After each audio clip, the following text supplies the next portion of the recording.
அப்ப நரக வழியில இருக்கிற ஆடம்பரம். இந்த வாலிப பிள்ளைகள் இன்னைக்கு ஆடம்பரத்தை விரும்புகிறார்கள். ஆமா, அப்படியே எப்படி தன்னை அழகாக்கி கொள்ள வேண்டும், அறிவாக்கி கொள்ள வேண்டும். அறிவு எவனுக்கும் அல்ல, அழகாக்கிக்கணும். தோத்திரம். நீ அழகாகி என்ன கிழிக்க போறேன்னு எனக்கு தெரியல, இப்ப வரையில் எனக்கு புரியாத புதிர். ஆமென், அல்லேலூயா. மயிர சிறைக்கிறத கூட அழகு பார்த்து சிறைக்கிறவன் ஆடம்பர பிரியன். அழகு மாயை, சௌந்தரியம் வஞ்சனை உள்ளது. அல்லேலூயா. இவனுங்களை பார்த்து இந்த முடியை ஏம்பல இப்படி வெட்டுத, இந்த கோமாளிய மாதிரி, இந்த கோம்டி தலைய மாதிரி எதுக்குள்ள வெட்டுதுன்னா அது ஃபேஷன், அது ஸ்டைல். நரகத்தின் மகன் நீ நரகத்தின் மகன். நீ செத்தா நரகம் போவ.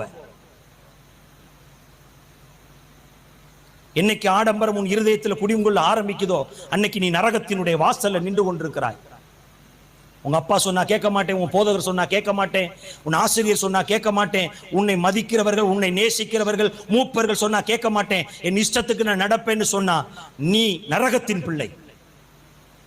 அதை நான் சொல்லல, நீ இந்த சபைக்கு வா வராம போ, அதை பத்தி எனக்கு கவலை இல்லை. ஆனா இதுதான் உன் முடிவு.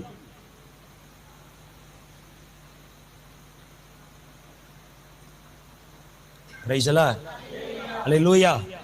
ஸ்திரீகளும் மயிரை பின்னுதலினாலாவது, பொன்னினாலாவது, முத்துக்களினாலாவது, விலையேற பெற்ற வஸ்திரத்தினாலாவது தங்களை அலங்கரியாமல், தகுதியுள்ள வஸ்திரத்தினாலும் நாணத்தினாலும் தெளிந்த புத்தியுள்ளவர்களாய் தேவ பக்தி உள்ளவர் என்று சொல்லிக் கொள்கிற ஸ்திரீகளுக்கு ஏற்றபடியே நற்கிரியைகளாலும் தங்களை அலங்கரிக்க வேண்டும். அல்லேலூயா. புறம்பான அலங்காரம் உங்களுக்கு அலங்காரமாயிராமல் இருதயத்தில் மறைந்திருக்கிற குணமே உங்களுக்கு அலங்காரமாய் இருக்க கடவுது.